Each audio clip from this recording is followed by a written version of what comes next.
Even if you're not a Mcfarlane fan, you at least have to admit the fact that he's a pretty modest dude. Let me just say, if I was making an action figure of myself, I would probably have just giant hunking arms, a perfectly chiseled six-pack, and probably a huge sculpted bulge. I wouldn't be a Ken doll or anything like that. Essentially, the figure would look nothing like me. So kudos to Mcfarlane for making his figure semi-accurate. Not to mention, he gave himself just a microphone accessory. I probably would have gone with like a giant missile launcher, maybe some nunchucks, a ninja sword, even though I know how to use none of those weapons. But all jokes aside, I actually wanted to make today's video, and I'm actually going to dedicate, yes, an entire video talking about a 2-pack that Mcfarlane just announced. And just to clarify, at the moment of me putting this recording together and editing, we only have about 2 teaser images, and the pre-order window is supposed to be May 10th. I am, like I said, recording this just a few days prior to the pre-order window, so I'm not sure if there will be more images released. I'm only basing my information off of these little teaser images. Now I'll give you guys a little bit of a brief background, not only on what I have been saying for the last couple of years, but also what these figures have gone through. If you guys are familiar with the single release Bane action figure from Mcfarlane, which was supposed to be a deluxe figure, was going for $39.99 originally, but sold out pretty fast out, even through full retail. But we saw them through like the third-party markets as well, selling extremely consistently. Fast forward a year or two, and the figure is selling pretty strong at like around 140 to 160. This figure is one of the most coveted from the Mcfarlane line. It is considered to be maybe the prototypical perfect comic book based Bane that we've ever received. There are a few others from other OMs, but they either scale too small to the Mcfarlane 110 scale, or they usually retail for well over $100, whereas in, like I already mentioned, the Mcfarlane 110 scale Bane was only going for originally a $39.99 deluxe price point. And I remember reading a lot of comments and watching a lot of videos of people that didn't even collect the DC Multiverse line from Mcfarlane. They still had their old Mattel action figures, but they loved this Bane so much that they actually threw them together with that Mattel Multiverse line. The Knightfall Batman, the last I checked, was in a similar situation. I think it's sold out from most retailers. If you're looking to pick it up, you still have to buy it through like a third party, and usually they're going anywhere from like $35 to $45. But with this 2-pack, Mcfarlane gave us exactly what we as a community have been asking for the longest time, and that is re-release characters or action figures that are scarce and very difficult to find out in the wild.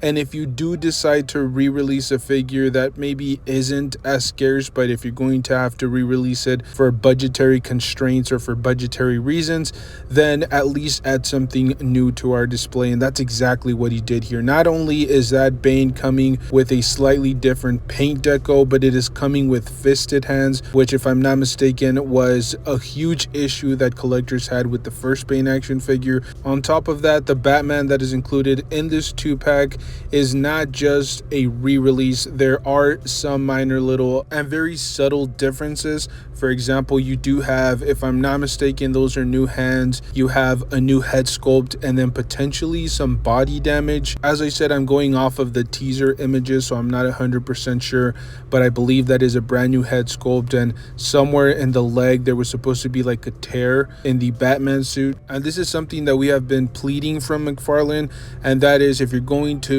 re-release a figure, do something genuinely interesting, something fresh. Don't just give us a translucent blue action figure that's a re-release. Don't just paint the figure all white and add a little bit of black and call it the sketch variant.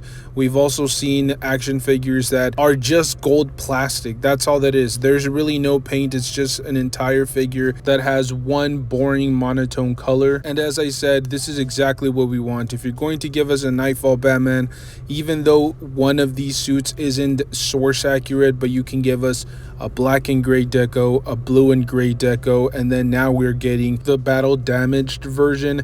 And that way you're actually forcing even collectors that have picked up the original one, you're forcing them to potentially pick up some of the alternate versions, because there's more room to display and there's actual value being added to that display. And in reality, that battle damage version could be applicable to almost any Batman, any Superman. If you want to re-release a character, just add some battle damage, add a new head sculpt, a little bit of paint here and there, and you could re-release the exact same figure while giving your consumer base something new to pick up. And I already touched on the whole Bane situation. It appears, like I mentioned, we're getting fisted hands, we're getting an alternate paint deco, and I couldn't really tell from the head sculpts. I tried putting them next to each other. It might just be an alternate paint job as well, or it could potentially be a new head sculpt. Couldn't really tell. Like I said, we only had like 2 promotional images or 2 teaser images that really were not very clear.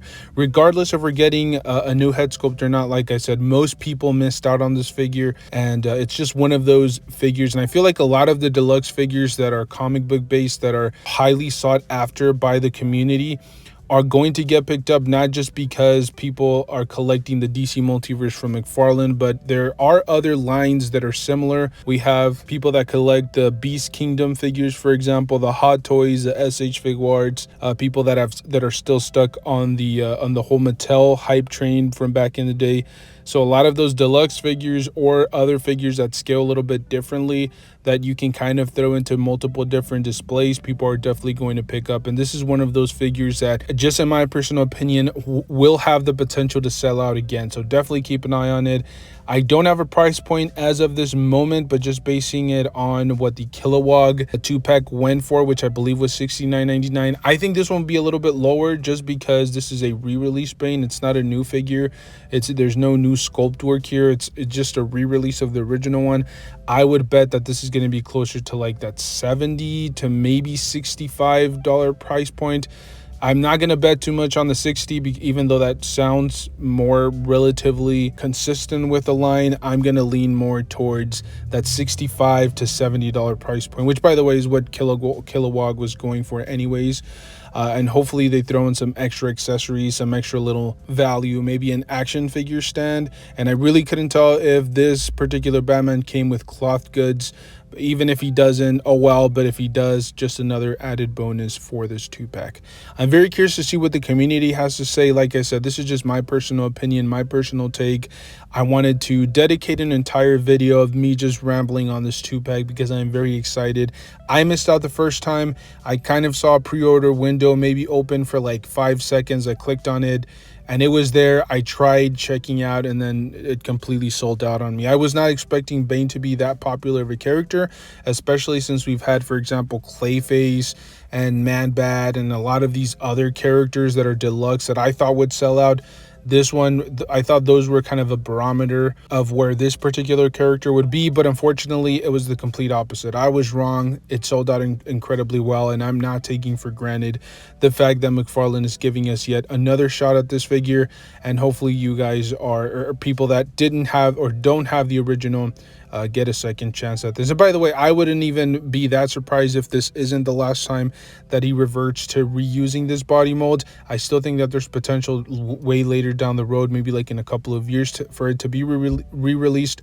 But if you don't want to wait that long, definitely keep your eye on this pre-order window.